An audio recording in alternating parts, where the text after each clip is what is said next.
I step into my bedroom and freeze. My heart stutters to a full stop, then lurches into a frantic rhythm. Giselle stands before my full-length mirror, her slender figure draped in ivory satin that catches the afternoon light streaming through my bedroom window. My wedding after-party dress. The one I spent 3 months searching for, the one that made James's eyes light up when I showed him the designer's sketch. My grandmother's diamond earrings dangle from her ears, catching prismatic light with every slight movement of her head. The heirlooms meant for me. The ones Grandma Rose promised would be mine on my wedding day. Giselle tilts her head, admiring her reflection, completely oblivious to my presence. The ivory satin cascades over her shoulders like it was made for her because it was made for me. "What are you doing with my wedding dress?" My voice barely rises above a whisper, but it carries enough force to make Giselle turn. Instead of guilt, her expression brightens. "Helena, perfect timing." She runs her hands down the fabric. "It looks better on me anyway." Mom agrees.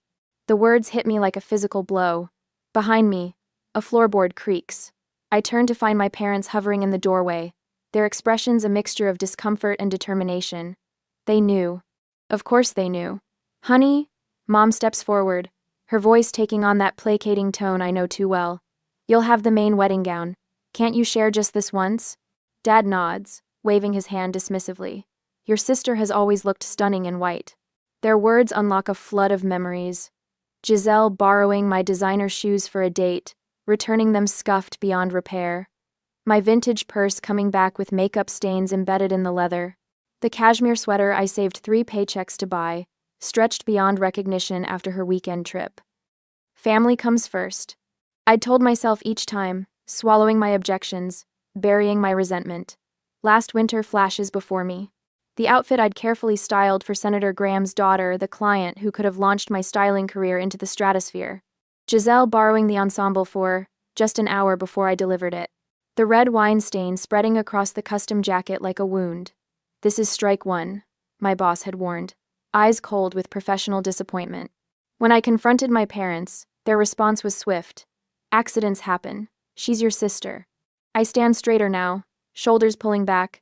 Something inside me shifts, like tectonic plates realigning after years of pressure. "Not this time." The words come out clear and steady.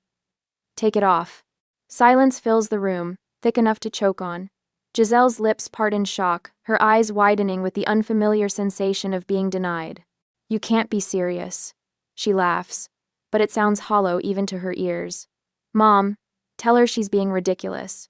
Mom steps toward me, hands outstretched in supplication. "Helena, sweetie, there's no need for drama. Giselle just wants to feel special too." "Take it off," I repeat, my voice dropping lower. "Now, or I call off the wedding." The threat hangs in the air between us. Dad's face flushes crimson, but something in my expression stops whatever rebuke was forming on his lips. "Fine," Giselle spits the word. "I didn't want your stupid dress anyway." Her fingers fumble with the delicate zipper, her movements deliberately rough. I step forward and catch her wrist before she can damage the fabric. "The earrings, too," I say quietly. With exaggerated care, she removes my grandmother's earrings, dropping them into my palm with enough force to make a statement. The diamonds burn cold against my skin. Later, after Giselle has flounced from my room in theatrical outrage, I hang the dress in my closet. My parents' cold glares follow me, promising consequences for this rebellion. I run my fingers over the smooth fabric, heart still pounding. For 27 years, I've stepped aside, made room, kept peace, the good daughter, the responsible one, the one who understands. Looking at my dress, I make a silent promise. Not anymore. They've taken enough. This wedding will be mine. And God help anyone who tries to steal another piece of me. The following day, James drops his notebook on our coffee table and rubs his temples. "So that's it? We've decided on the honey lavender cake with buttercream frosting?" I nod, leaning back into our sofa. After weeks of tastings and disagreements, we've finally locked down the last major wedding decision. James reaches for my hand, his thumb tracing circles on my palm. 3 more weeks, Helena. Just 3 more weeks until you're Mrs. Helena Wells." The doorbell chimes before I can respond. I check my phone, no scheduled visits. James raises an eyebrow but rises to answer it. My parents' voices float from the entryway, my mother's rapid-fire questions about our new sofa slicing through the peaceful afternoon. They didn't call. They never call. They just appear, like unwelcome spirits summoned by wedding planning. "We brought the family wedding planner," Mom announces, swooping into our living room. She clutches a leather-bound binder that I've never seen before. Dad follows, his eyes darting around our apartment, mentally calculating what we paid for everything. "We've made some adjustments," Mom continues, spreading the binder across our coffee table, covering our own notes. "Just small tweaks to make everything perfect." James catches my eye as he settles beside me. His fingers find mine again, squeezing gently.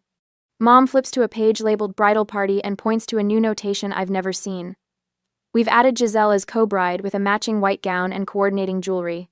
Note. The room tilts sideways. "Co-bride?" James leans forward. "There's no such thing as a co-bride. It's our wedding." Mom waves her hand dismissively. "It's a new trend, very European." "It's not a trend," I say, my voice steadier than I feel. "And it's not happening." "And it's not happening." Dad clears his throat. "Helena, be reasonable. Your sister has been looking forward to this." "Looking forward to what? My wedding?" The words scrape my throat. "To sharing this special day," Mom corrects, her smile tightening at the corners. After they leave with promises to discuss this further, I sit at our laptop and check my email. Something feels wrong. I type "wedding" in the search bar and watch as dozens of exchanges between my mother and our venue appear emails where I was not copied. "James?" I call, my voice barely audible. "You need to see this." He reads over my shoulder, his breath catching. Special instructions to the venue coordinator about highlighting both sisters equally. Detailed arrangements for balanced photo opportunities. A request for 2 bridal suites. My phone buzzes with a notification. Giselle has tagged me in an Instagram post.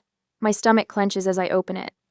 There she stands in my after-party dress, now altered slightly, with the caption, "Final fitting for my wedding look, sister ceremony, double the brides."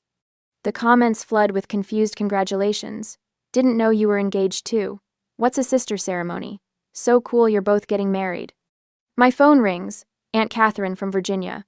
"Helena, honey, your mother just told me about this unusual sister ceremony. Is this something you really want?" The room spins as I try to explain that none of this was my idea. More calls follow, family friends, distant relatives. All confused, all asking the same question. Why am I making my sister a co-bride? When I confront my mother by phone, her voice drips with practiced martyrdom. "You've always been the strong one, Helena. Giselle needs this. She's been so depressed since that breakup last year." My father's voice cuts in on the extension. "We're paying for half this wedding. We have a say in how it unfolds." More calls, more pressure. Uncle Robert suggesting I be the bigger person. Cousin Samantha wondering if I'm being a bit selfish. Each conversation feels like water rising around my neck. Only Aunt Martha tells me the truth when she visits the next day, her voice low as she glances toward the door. "They've been planning this since you announced your engagement. Your mother had Giselle's dress ordered the same week you ordered yours." I press my hands against our kitchen counter, feeling the cool granite anchor me. "How do you know this?" "I overheard them at Christmas. Your mother said it would be easier to ask forgiveness than permission." Martha squeezes my arm. "I should have told you sooner." That evening, I visit Grandma Rose at her assisted living facility. Unlike my parents' sprawling house, her small apartment feels like a sanctuary. "This is your day, Helena," she says, her arthritic fingers covering mine. "No one else's, not your sister's, not your mother's." When I return home, James has spreadsheets open on our laptop. "We can pay for it ourselves," he says, without looking up. "I've run the numbers 3 ways. We can make it work." Sarah, my maid of honor, arrives with a bottle of wine and her legal pad. "I'm documenting everything," she announces, flipping to a detailed timeline of every boundary violation, in case things get ugly. My phone rings again, my boss this time. I almost let it go to voicemail, but something makes me answer. "Helena?" he says, his voice uncharacteristically gentle. "One of our clients mentioned your double wedding. Want to tell me what's happening?" I explain in halting sentences, expecting professional concern about how this might affect our business relationships. Instead, he surprises me. "Your sister cost us that Senator Graham campaign," he says flatly. "Don't let her cost you your wedding too." That night, my parents deliver their ultimatum via text. include Giselle as co-bride, or lose their financial support. The message contains thinly veiled reminders about Grandma Rose's care and how family reputation affects my professional standing. I stand at our bedroom window, staring at the city lights below. James wraps his arms around me from behind. "This isn't just about a dress anymore," I whisper. "This is about my entire life." 2 days after finding the messages, my phone screen illuminates with another notification. Giselle's tearful face fills the local morning show segment. All I wanted was to share in my sister's special day. The host nods sympathetically. "And she refused to let you wear the dress?" "She threatened to cancel the entire wedding." Giselle dabs at her eyes with a tissue. "After everything our family has done for her." I slam my coffee mug down so hard liquid sloshes onto my kitchen counter. The morning show host doesn't mention how Giselle tried on my dress without permission, how she's borrowed and ruined my things for 27 years, or how this wedding is supposed to be about James and me, not her. Within hours, share with sister trends on local social media. My cousin Denise texts, "Is it really such a big deal? Family should come first." My phone rings. Aunt Carol, who hasn't called me in 3 years. "Helena, I raised you better than this. Your mother is heartbroken." I grip the phone tighter. Did Mom mention she tried to make Giselle a co-bride? Don't be dramatic. She just wants both her daughters to shine. The doorbell rings. A delivery man hands me a stack of letters from my parents' church congregation. The top envelope, already opened, contains a handwritten note. "Honor thy father and mother." I drop the pile into the recycling bin. Monday morning at the studio, I arrange outfits for Valerie Torres, an influencer with 2 million followers. My concentration fractures with each phone vibration. 12 texts from Mom, 7 from Dad, 23 from Giselle. "Is everything okay?" Valerie asks, studying my face as I adjust her collar. "You seem distracted." "Everything's fine." I lie, pinning the hem of her dress. "I saw that news segment with your sister." Valerie tilts her head. "Wedding drama, right? My followers are talking about it." My hands freeze mid-pin. My private life, my professional space, the boundaries blurring like watercolors in rain. It's complicated. I manage. After Valerie leaves, Diana, my boss, calls me into her office. The morning segment plays silently on her computer screen. "This needs to stay out of the studio," she says, gesturing toward the footage. "Clients come to us for perfection, not family soap operas. Keep it together or take a leave of absence." I nod, throat tight. It won't be an issue. Tuesday evening, I drive to Grandmother Rose's cottage in Pasadena. The familiar scent of cinnamon and old books wraps around me as I step inside. Her walls display family photos spanning decades, including one of my mother and her sister at a wedding, standing uncomfortably apart. "You look exhausted, my dear." Grandmother Rose guides me to her worn floral sofa. The tears come without warning. "They're making me the villain." Giselle went on television. The church congregation sent letters. My boss threatened my job. She holds my hand, her skin paper thin but her grip surprisingly strong. "Your mother did the same to her sister."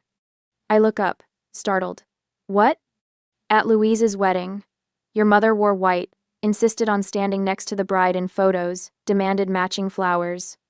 When Louise objected, your grandpa sided with your mother." She sighs. "They haven't spoken in 30 years. "I didn't know." "I need to." "Some patterns need to be broken, dear. Someone has to be brave enough." She squeezes my fingers. "And you've always been the strong one." Grandmother Rose stands slowly, her knees creaking. "I have something that might help you." She leads me to her bedroom where a cedar chest sits at the foot of her bed. The hinges protest as she lifts the lid. Inside, beneath a crocheted blanket, lies a stack of legal documents. "What are these?" I ask, taking the folder she hands me. "Look at the house deed first." I scan the document, my eyes catching on my own name next to hers. "I'm a co-owner of your house?" She nods. "Since your 25th birthday." The next document shows the family trust. My name appears prominently as executor of my grandmother's estate. "Grandma, I don't understand." "I've been watching this happen for years," she says simply. "Your parents have always allowed Giselle to take what's yours. I wanted to make sure they couldn't take everything." The weight of what she's telling me settles on my shoulders. "You've been protecting me all this time. Now you can protect yourself." The next morning, I meet Tasha, a wedding planner not connected to my mother's social circle. Her office walls display photos of unique celebrations, none featuring matching sister gowns. "Tell me what you want," she says, emphasizing the word. For the first time since my engagement, someone asks what I want instead of telling me what I should accommodate. Security. I say immediately. People who will enforce the guest list and keep certain family members from disrupting things. Tasha doesn't blink. "We can arrange that." That afternoon, James's college roommate Marcus, now an IT security consultant, helps me change every password connected to our wedding. Vendor accounts, venue booking, photography portal. "Your family won't be able to make unauthorized changes," he promises, typing rapidly. "I've added two-factor authentication to everything." I call the venue directly, speaking with the manager instead of the coordinator my mother befriended. "I'm the bride, the only bride." I clarify. "Any changes must come directly from me or my fiancé. No exceptions." "Understood, Miss Carter. We'll update our files immediately." The satisfaction of reclaiming my wedding spreads through me like warmth after winter.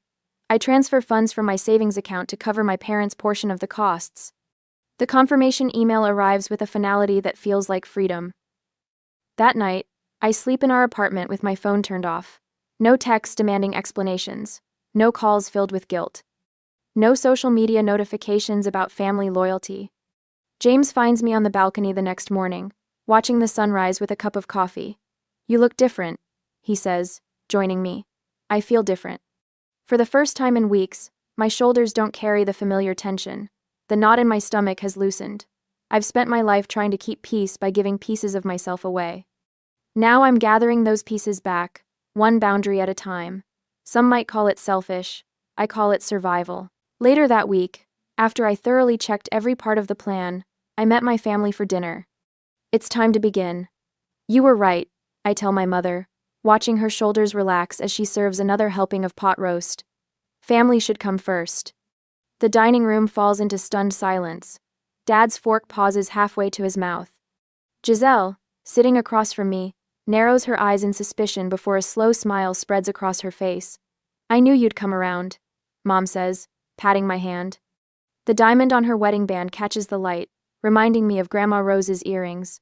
"We all want your wedding to be perfect." "For everyone," Dad adds pointedly, reaching for his wine glass. I nod, swallowing the bitter taste in my mouth. "Actually, I was thinking Giselle might want to try on the after-party dress one more time, for proper measurements." Giselle nearly knocks over her water glass. "Really?" "Really," I confirm, pulling my phone from my purse. "Maybe we could take some photos for the memory book." Later, as Giselle twirls in my bedroom, I snap photo after photo. The ivory satin flows around her ankles as she poses dramatically beside my dressing table. Mom hovers nearby, her smile triumphant. The earrings dangle from Giselle's ears, catching prismatic light with each movement. "These photos will be treasured forever," Mom says, squeezing my arm. I smile, clicking one final shot. Yes, they will. While they chatter about shoe options, I step into the hallway, thumb moving swiftly over my phone screen. The carefully crafted email sends with a quiet whoosh. My chest loosens for the first time in weeks. The next morning, my social media post goes live at precisely 8 a.m., when Dad starts his workday, and Mom checks her accounts over coffee. "A bride deserves respect," reads the caption. Below it, a gallery unfolds. My designer shoes before Giselle borrowed them, then after scuffed beyond repair. My vintage purse, once pristine, now stained with makeup. My cashmere sweater, stretched beyond recognition. And finally, Giselle wearing my wedding after-party dress, and grandmother's earrings. The comments flood in immediately.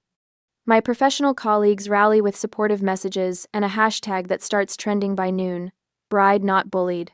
My phone begins vibrating non-stop. I silence it, sliding it into my desk drawer at work. My boss passes by, glancing at my computer screen where the post continues gathering momentum. "About time," she says simply, and walks away. By lunch, 3 wedding vendors have publicly confirmed they will only take instructions from the actual bride, Helena Carter. My mother has called 17 times. I send each call to voicemail. "What are you doing?" James asks when I arrive at the bank that afternoon. His voice holds no judgment, only curiosity. "Reclaiming what's mine," I answer, squeezing his hand before approaching the bank manager's desk. I spread the documentation across the polished surface: receipt copies, transfer records, email confirmations, evidence of every dollar I contributed to our wedding fund, which my parents conveniently control. These payments were made under false pretenses, I explained calmly. I'd like them refunded to this account instead. The manager reviews the paperwork, nodding slowly. Everything appears in order, Miss Carter. James watches in quiet amazement as the manager processes the transfers. 20 minutes later, we walk out with financial leverage eliminated.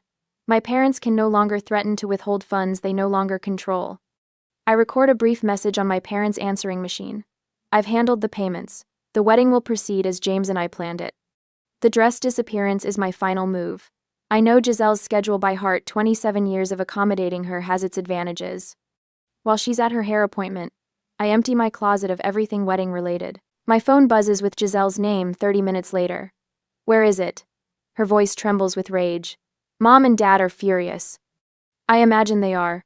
I fold the ivory dress carefully into an acid-free box at my grandmother's house, miles away from prying hands. You can't do this. Giselle shrieks. That dress looked better on me anyway. Some things aren't meant to be shared. I place Grandma Rose's earrings in their velvet case beside the dress, especially when they were never yours to begin with. I end the call amid her protests, powering off my phone completely. Grandmother watches from her armchair, a small smile playing at the corners of her mouth. They'll be livid, she says, not sounding troubled by the prospect. Let them be. I close the lid on the box, running my fingers over the smooth surface.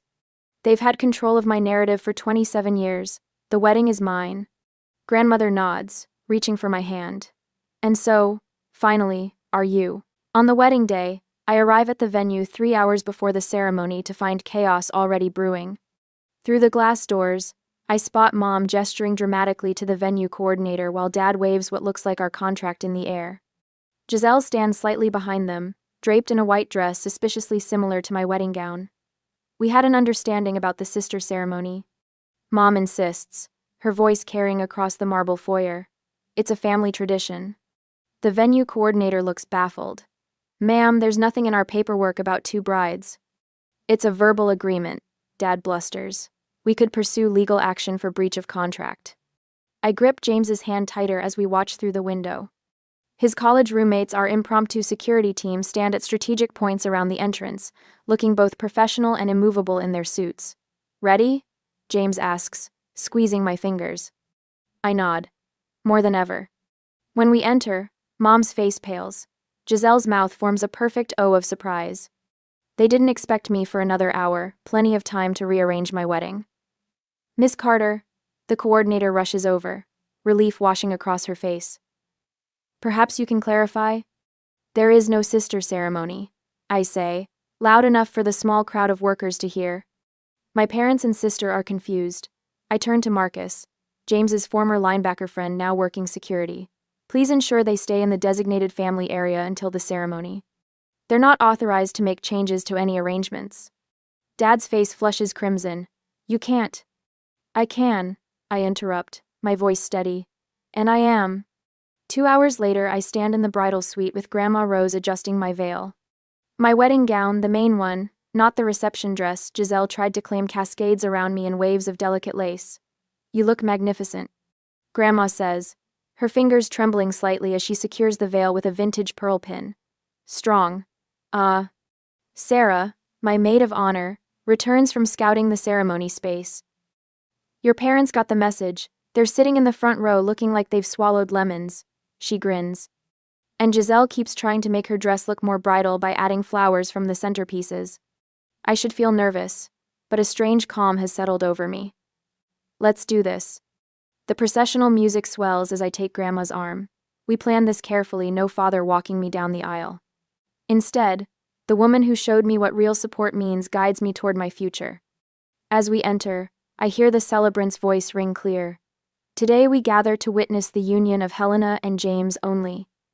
She places deliberate emphasis on the final word, making several guests shift uncomfortably. Mom's smile looks brittle. Dad stares straight ahead.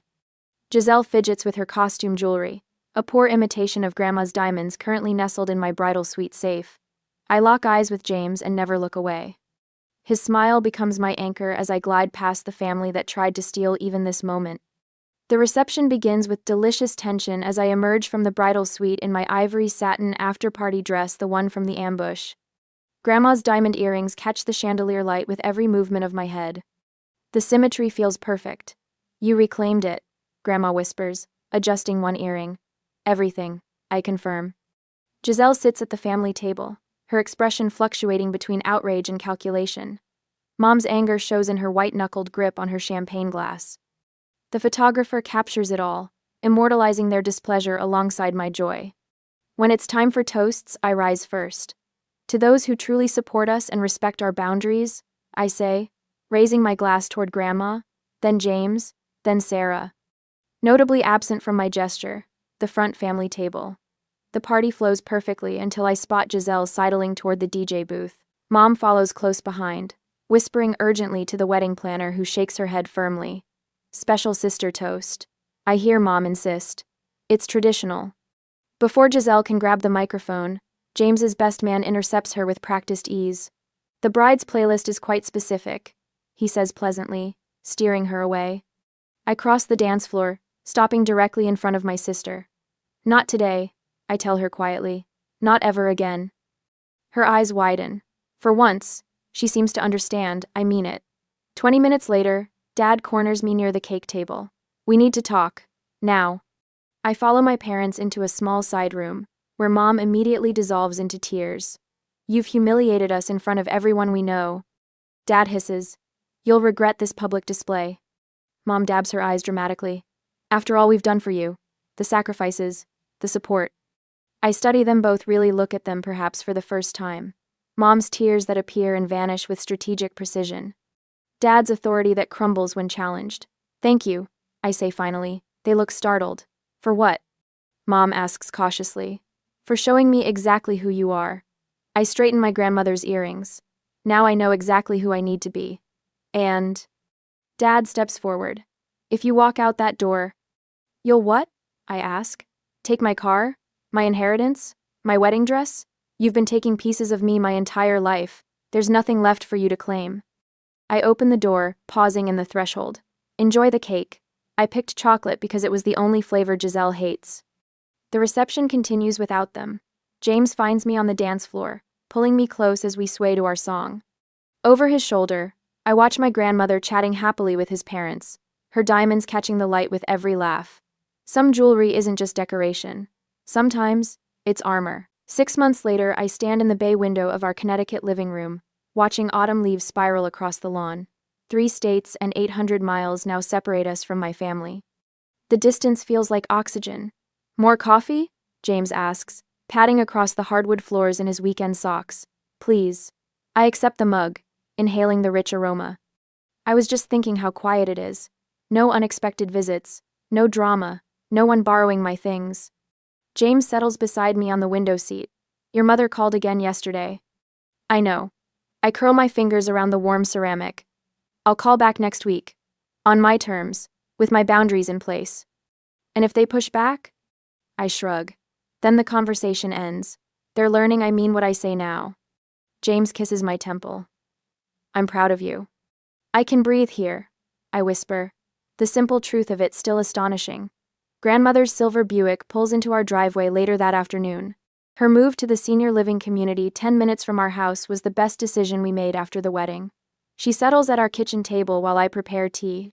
Her arthritis has worsened, but her eyes remain sharp as ever. I finalized everything with the attorney, she says, sliding a folder across the table. You're the executor now, and the primary beneficiary. The papers blur beneath my suddenly damp eyes. Grandma, you don't have to. You were the only one who saw them for what they were. Her weathered hand covers mine. This family has a pattern. Look. She opens a photo album I've never seen before. Pictures of my mother as a child, always stepping aside for her sister. My grandmother, young and resigned, surrendering her dreams to her brother's demands. 4 generations of doormats, she says with surprising frankness. Until you. 2 weeks later, I stand in my new styling studio downtown, arranging the magazine that features my wedding day look on the reception counter. My phone buzzes with a new client booking a television actress whose Instagram post about my boundary-setting bride style has brought an influx of business. What would make this moment perfect is knowing Giselle saw the latest issue of Style Quarterly, where her favorite influencer wears my signature accessory collection. I feel a satisfied smile spread across my face as I arrange the display. Creating, not accommodating. Building, not surrendering. The package arrives on a Tuesday. No return address, but I recognize my mother's handwriting. Inside lies my childhood diary, its purple cover faded. I flip through pages filled with my adolescent handwriting, documenting each borrowed item that never returned. A note falls from between the pages. Perhaps we should have listened. Not an apology, but acknowledgement. It's something. I place the diary on a bookshelf visible but not central. A chapter closed, not forgotten. Weeks later, Thanksgiving arrives with the scent of rosemary and warmth. Our dining table extends to welcome grandmother and the friends who stood with us through everything. Sarah arranges flowers while James carves the turkey. My phone rings in the study. My parents' number.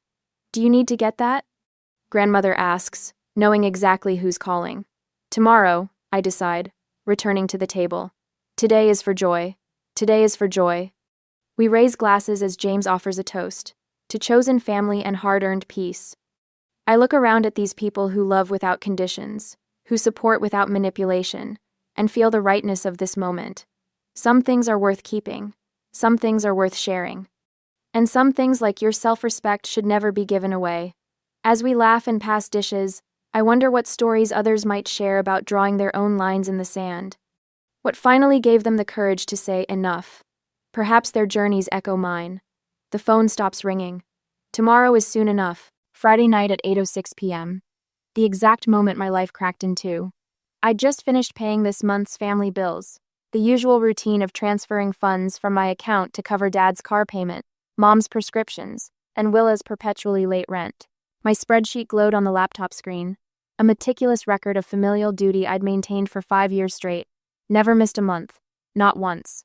My phone lit up with the familiar chime of our family group chat. I reached for my coffee mug, took a sip, and glanced down. "Callan, we've all talked, and we think it's best if you take a step back. Willa needs space. So do we." My fingers went numb. The mug slipped from my grasp and shattered against the hardwood floor of my studio apartment. Coffee splashed across my bare feet, but I barely felt the heat. Below Dad's message appeared Aunt Roxanne's thumbs-up emoji. Just that. As if she were approving a dinner suggestion, not participating in my exile. I stared at those words until they blurred. Take a step back. From what, exactly? From the family I'd been financially supporting since my first real job? From the sister whose credit card bills I quietly paid when she couldn't handle the stress of collection calls? From the parents who never seemed to notice I lived in a shoebox, so they could keep their 4-bedroom house? My hands trembled as I typed a response, deleted it, then typed again. Finally, I settled on something simple. Understood. I'll step back from the family account too. I set the phone down and watched coffee seep into the cracks between the floorboards. 3 days earlier, Willa had sent her request to the family chat. Not directly to me, never directly to me, though we all knew who would foot the bill. I found this amazing yoga retreat in Arizona. It's $3,700, but my therapist says it would be life-changing for my mental health journey. Mom had immediately replied with heart emojis. Dad chimed in with, "Whatever you need, princess," the standard response to any of Willa's requests. I remembered staring at my own browser tab the vacation to Lake Superior I'd been planning for months. The first real break I'd given myself in years. $800 total. Camping most nights to save money. I'd canceled it that evening, moving the funds to what I privately called the Willa Emergency Fund. Now, in the silence of my apartment, something shifted inside me. The familiar weight of obligation lifted, replaced by a strange, almost dizzying lightness. I opened my laptop again, fingers steady as I navigated to my bank's website. One by one, I began removing myself from the shared accounts. Dad's car loan, Mom's medical payment plan, Willa's credit card, which had somehow become my responsibility years ago. With each disconnection, I breathed a little easier. Each confirmation screen felt like unlocking a door in a house I hadn't realized was a prison. The last account, a joint checking fund I'd established for family emergencies, took longer to close. I had to acknowledge a warning about pending automatic payments that would now fail. I clicked proceed without hesitation. 10 minutes later, my phone exploded with notifications. What's happening to the account? Dad's message. The pharmacy says my card was declined. Mom's panic. Callan, call me now. Willa's demand, all caps for emergency. My thumb hovered over the screen. 5 years of jumping whenever that chime sounded. 5 years of rearranging my life to accommodate their financial chaos. 5 years of just until Dad gets back on his feet, and just until Willa finds stability. I silenced the phone, set it face down on the coffee table, and walked to my tiny kitchen. On the top shelf sat a bottle of Cabernet I'd been saving for a special occasion. I couldn't think of anything more special than this moment, this first full breath after years of drowning. The cork made a satisfying pop as it released. I filled a glass, raised it in a silent toast to my empty apartment, and took a long, slow sip. For the first time in years, I tasted freedom. Later that same night, the numbers stared back at me from my laptop screen, a digital testament to years of sacrifice. 217 transactions, 5 years of financial support. $93,600. My hand trembled as I scrolled through the spreadsheet. Each line represented something I'd given: up vacations, never taken; apartments, never upgraded; retirement contributions postponed. I'd labeled every transfer meticulously. Dad's car payment, April. Mom's prescription copay, September. Willa's rent rescue, again. I clicked to the next tab, where my own retirement account summary displayed an anemic balance. At 33, I should have had triple this amount saved. Financial advisors would call it negligent. I called it family obligation. The cursor hovered over my retirement account statement.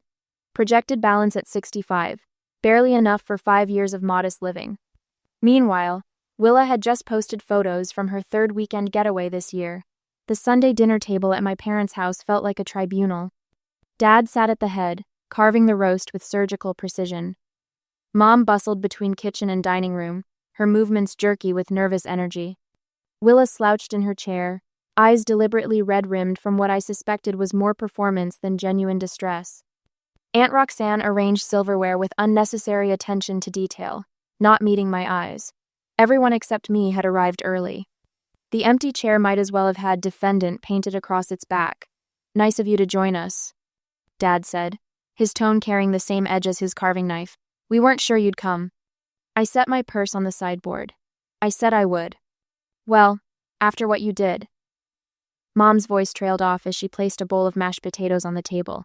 Her hands fluttered like wounded birds. What exactly did I do? I pulled out my chair but remained standing. You know exactly what. Dad pointed the carving fork at me, a gesture he'd used since my childhood to signal serious displeasure. Your sister has been crying for days. On cue, Willa's lower lip trembled. I don't understand how you could just abandon me like this. My therapist says my anxiety is through the roof. Financial boundaries aren't abandonment, Willa. Aunt Roxanne cleared her throat. Family helps family, Callan. That's how we were raised. Interesting definition of help. I finally sat, unfolding my napkin with deliberate calm. One-way financial support for 5 years straight. Now listen here. Dad leaned forward, lowering his voice to the register he used for serious discussions. There are family obligations that go beyond your little spreadsheets. What will people think when they hear Willa had to cancel her mental health retreat, or that your mother might not get her medication next month? My throat tightened. Her medication? Mom nodded, eyes brimming. The insurance denied the claim again.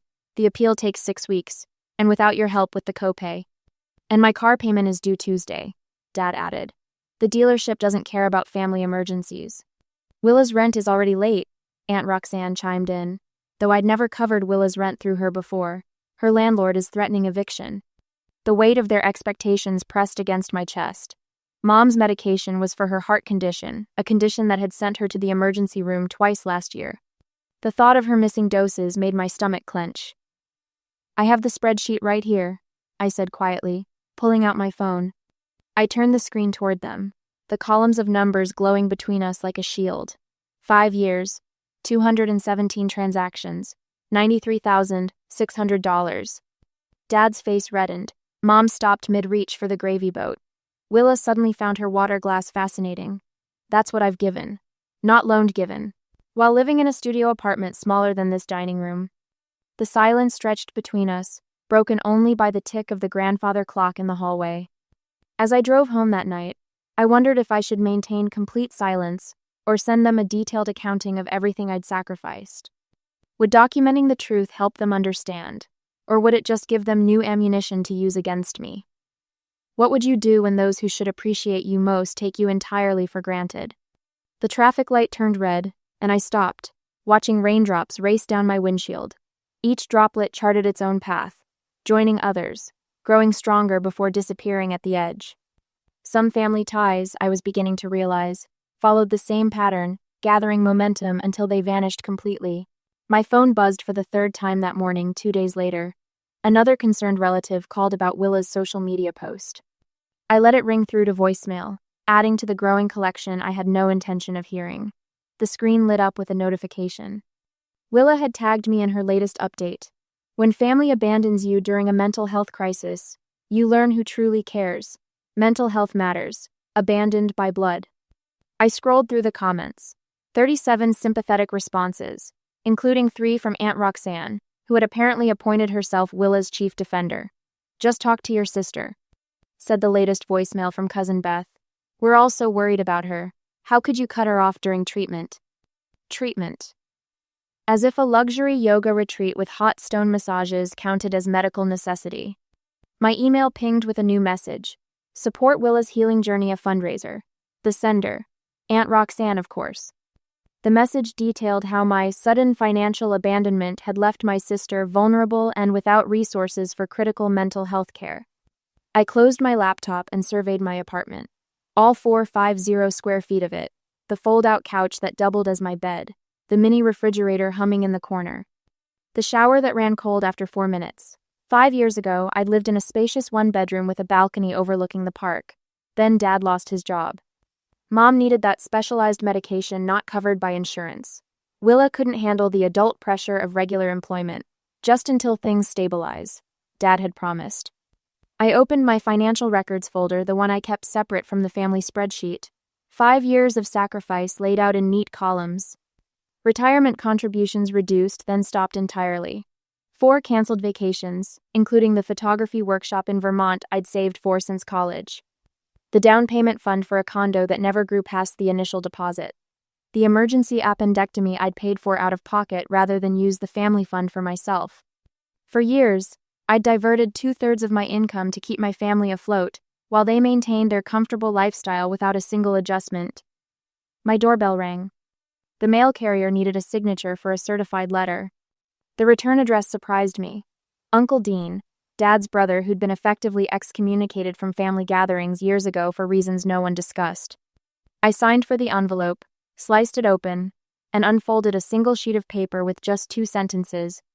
"You're not the first they drained, just the first who closed the faucet." I read it 3 times, each reading like taking a full breath after years underwater. Someone else knew, someone else understood. The next morning, I walked into my office to find my mother waiting, clutching an envelope. Her eyes were red-rimmed, her mouth pinched tight. "You weren't answering your phone," she said, as if this explained her unannounced appearance at my workplace. I closed the door and took my seat behind the desk. "I'm working, Mom." She slapped the envelope down between us. Bills spilled out: Dad's car payment notice, the mortgage statement, Willa's credit card minimum due. "How are we supposed to pay these?" Her voice trembled. "Your father is too old to go back to work. Willa can't handle the stress. The same way other adults do, by adjusting their spending to match their income." She leaned forward, her jewelry jangling. The diamond tennis bracelet I'd given her last Christmas caught the fluorescent light. The bracelet I'd put on my credit card because she'd mentioned wanting one like her bridge friends had. "I gave you life," she said, her voice dropping to an intense whisper. "And this is how you repay us?" The words hit me like a physical blow. Not because they hurt, but because for the first time, I saw the transaction clearly. My existence wasn't a gift in her eyes, it was a debt I was expected to repay indefinitely. "You gave me life," I said, my voice steady, "and then spent 30 years making me pay for it." Her face contorted. "How dare you speak to me that way? After everything we've done for you?" "What exactly have you done for me lately, Mom? Besides taking?" She stood abruptly, gathering the bills with shaking hands. Your sister was right about you. Cold, calculating, no family feeling at all. As she reached for the door, I felt a strange lightness. Her disapproval had once been my greatest fear. Now it merely confirmed I was finally protecting myself. Later that afternoon, my boss stopped by my cubicle. Everything okay? I saw your mother leave earlier. Family drama, I said, waiting for the usual awkward retreat people make when personal problems arise. Instead, she pulled up a chair. Listen, if you need flexible hours while you sort things out, we can arrange that. Your work's been exceptional, we don't want to lose you. That evening, 3 colleagues texted to check on me. Not about money, not about what I could do for them, just simple concern for my well-being. I stared at the messages, struck by the contrast with my family's communications, which now consisted entirely of demands and guilt. When Kim from accounting texted an invitation to dinner the same weekly gathering I'd declined for months to save money, I found myself typing yes before I could reconsider. The following morning, I met with a financial advisor. I need to protect myself against potential identity theft, I explained. Not mentioning it would be from my own family. Smart move, she said, helping me place freezes on my credit reports. Do you have documentation of past transactions? That's your best insurance against fraud. I patted my leather portfolio. Every transfer, every text message, every email for the past 5 years. Walking home, I spotted the mail carrier approaching my building with another certified letter. This one bore the logo of my bank. I signed for it with steady hands, no longer afraid of what came next. For the first time in years, I was prepared. The certified letter from the bank sits on my kitchen counter for 3 hours before I find the courage to open it. When I finally slide my finger under the flap, my stomach drops at the words, urgent, fraud alert. Inside, I find loan documents for a $70,000 business application. My signature appears at the bottom of each page except it isn't mine. Close, but not quite. The loops in my L's are wrong and I always dot my I's directly above, never slightly to the right like these forgeries. Willa Grace Renewal Center, LLC, reads the business name. My sister's middle name. My credit history. Their audacity. I spread the documents across my small dining table, arranging them like evidence at a crime scene. Which, I realize with a cold clarity, is exactly what this is. The bank's fraud department had flagged the application when the business address didn't match my credit report. One small detail that prevented financial ruin. I photograph each page, making sure the forgeries are clearly visible. My hands don't shake anymore. Something has hardened inside me, like amber preserving an ancient insect, the remains of what I once called family loyalty. The bank officer, Miss Henley, meets me in a small conference room the next morning. Her expression shifts from professional concern to genuine determination as I methodically walk her through each discrepancy. The signature pressure is inconsistent. I explain, pointing to places where the pen dug deeper into the paper. I write with even pressure, and here I never abbreviate street to street in formal documents. Miss Henley nods, making careful notes. You have a good eye, Miss Voss. 5 years of watching every penny teaches you to notice details. By the time we finish, she has a comprehensive report for the bank's legal team. Her voice softens as she closes her notebook. We take identity theft very seriously, even when it's family. I don't ask how she knows. Perhaps it's written all over my face. What happens next? I ask. That depends partly on you. She slides a business card across the table. This is the contact information for our fraud division, and this, another card, is for the police financial crimes unit. The weight of those 2 small rectangles of cardstock feels immense in my palm. My phone buzzes in my pocket as I leave the bank. The family group chat. I almost ignore it until I see the preview. Callan, you need to fix this misunderstanding at the bank, immediately. I am immediately. Dad's message. Not a question, not even the pretense of innocence. Something snaps inside me. Right there on the sidewalk, I forward all the documentation, the forged signatures, the loan application, the business registration, to the email address on the first business card. Then I call the number on the second. Financial Crimes Unit Detective Marshall speaking. My name is Callan Voss. I'd like to report identity theft and loan fraud. The detective's voice is matter of fact. Can you come to the station this afternoon? By 3 o'clock, I've signed official statements and provided samples of my actual signature. The detective explains the process with practiced efficiency, neither condemning nor sympathizing. Just facts. I find this oddly comforting. The bank has already frozen the accounts associated with this application, she explains. Standard procedure in fraud cases. Which means my parents' accounts, the ones my father used to apply for the loan. What happens to the people who did this? I ask. Not quite able to say. My family. That depends on whether you want to press charges. Detective Marshall says, studying my face. Some victims prefer to handle these matters privately, especially with family. Others feel formal charges provide necessary boundaries. When the police asked if I wanted to press charges against my own family, I hesitated. Would seeking justice through the legal system bring closure, or would stepping away completely be the cleaner break? Some wounds heal better with accountability, others with distance. The detective doesn't rush me. You don't have to decide today. But the coffee shop across from the police station is nearly empty at 4:30. I've just ordered when I spot Uncle Dean walking through the door. His silver hair is shorter than I remember, his shoulders more stooped, but his eyes are the same kind but never soft. Hope you don't mind, he says, sliding into the booth across from me. Your text sounded urgent. I push the loan documents toward him. Did they ever try something like this with you? He studies the papers, his expression darkening. Not fraud, but they drained me in other ways. Your grandfather's medical bills. Your dad's temporary business loans. He makes air quotes around temporary. Why didn't you ever say anything? Would you have believed me? His smile is sad. We protect the people who hurt us, Callan. It's the cruelest part of being human.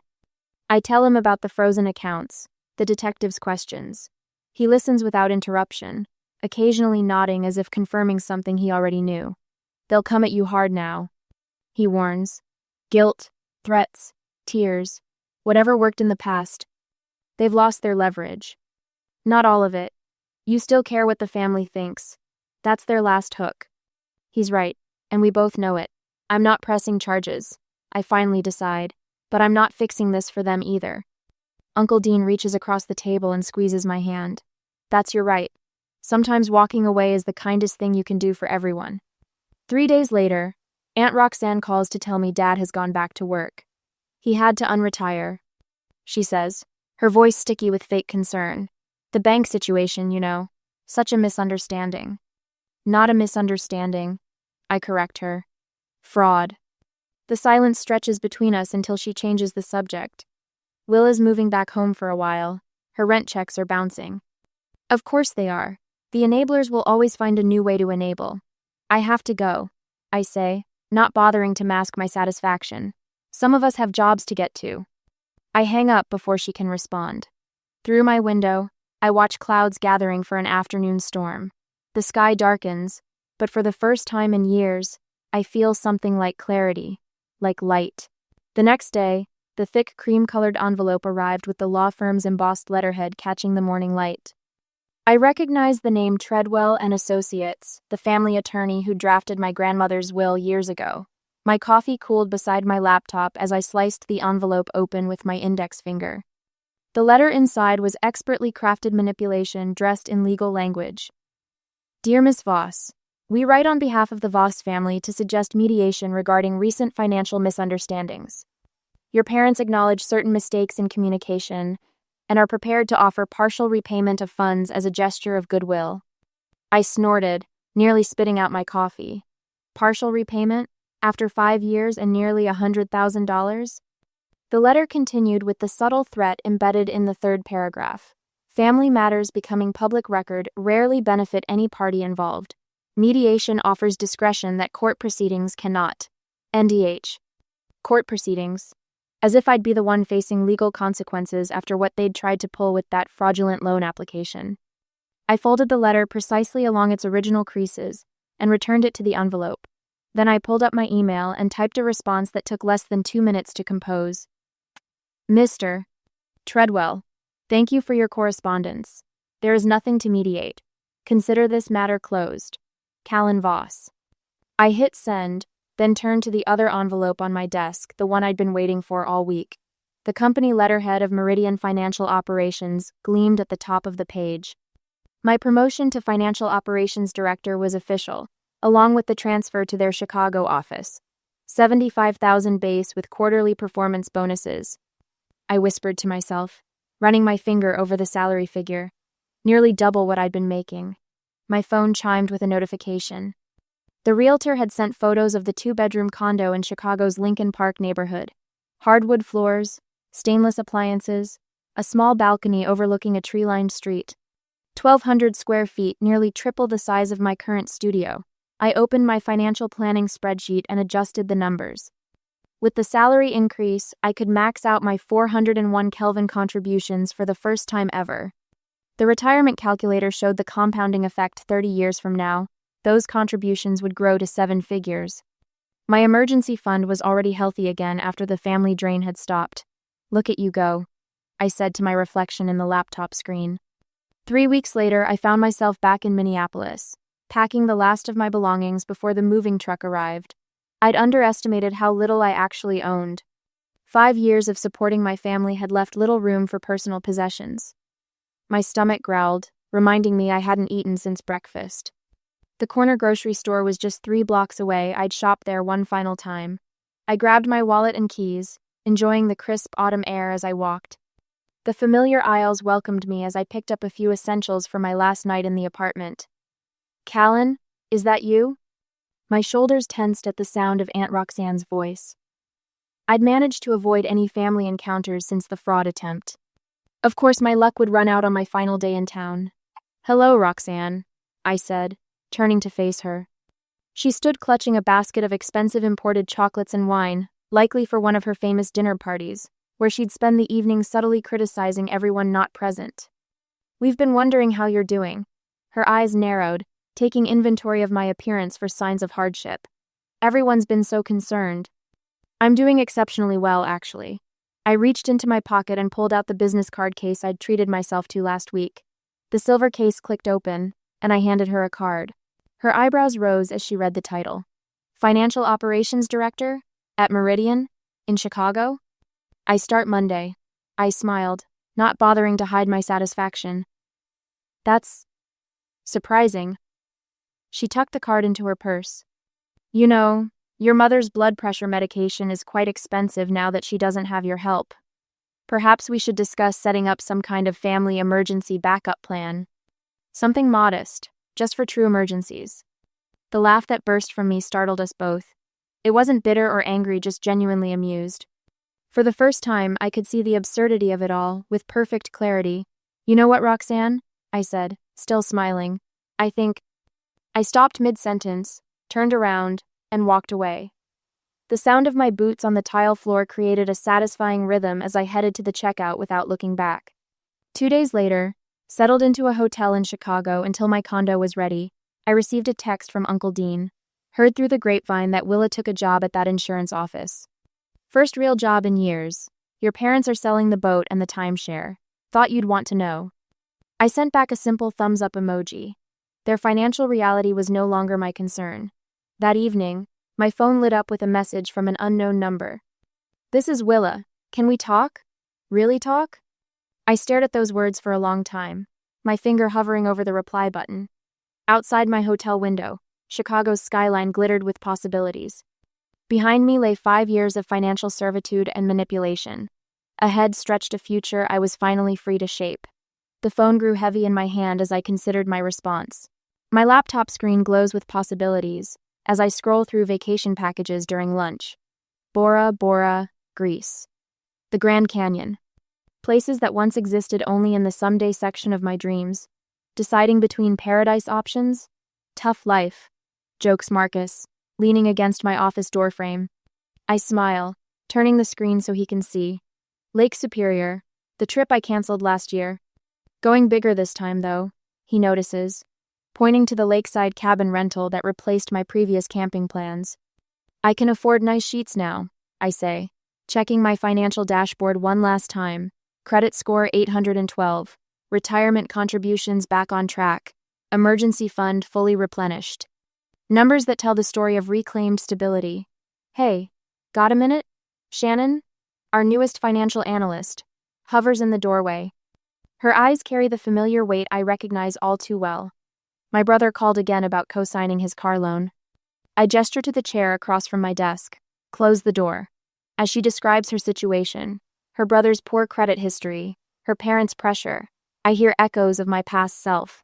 When she finishes, I turn my monitor toward her. This is what happened when I became my family's bank. Let me show you how to say no without burning bridges. My phone lights up with a notification. The family group chat I never got around to leaving. 3 months ago, that blue light would have sent my stomach plummeting. Now, I simply swipe it away without opening the message.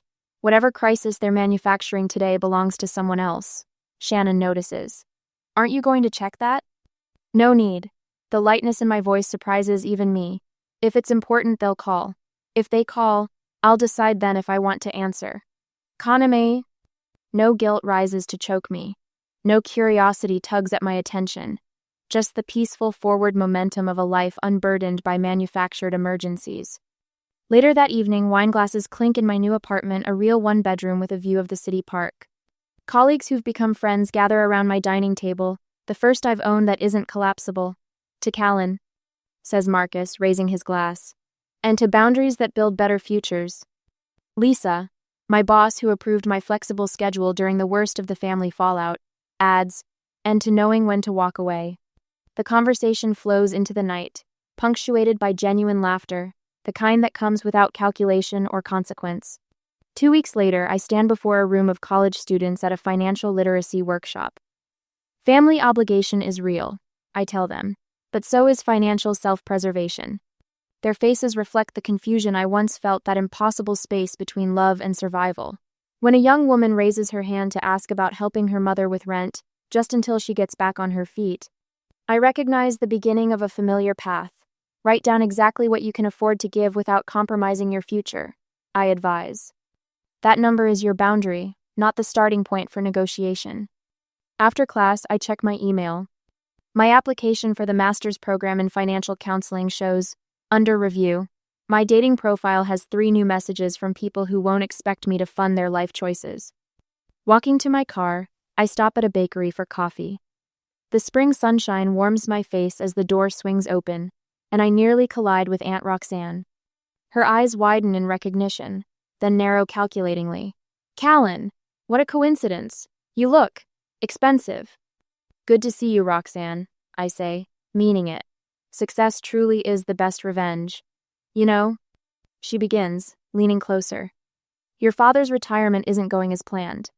We've been discussing setting up a backup fund, and I thought... I laugh. Not unkindly, but with genuine amusement that surprises us both. With a smile, I step around her and continue into the bakery. As I walk away, I wonder if there's ever a point where you should let toxic family back into your life, even in small doses. Is maintaining distance a lifelong commitment, or does healing sometimes mean carefully rebuilt bridges? What would you do if the people who once drained you dry came knocking again?